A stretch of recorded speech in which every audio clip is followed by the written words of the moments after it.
In the unfortunate event of a car breakdown that leaves you stranded, it's very useful to have a kit of tools and supplies, which you should keep in your car at all times. An emergency kit can mean the difference between being stranded waiting for help and being able to get right back on the road. Here is a list of important supplies to always keep in your car.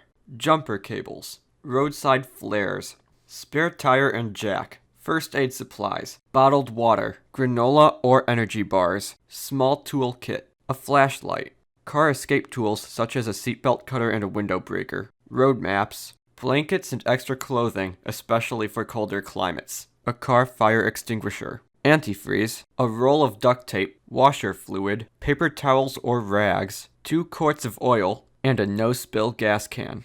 You can often find these items being sold as kits online or at automotive stores.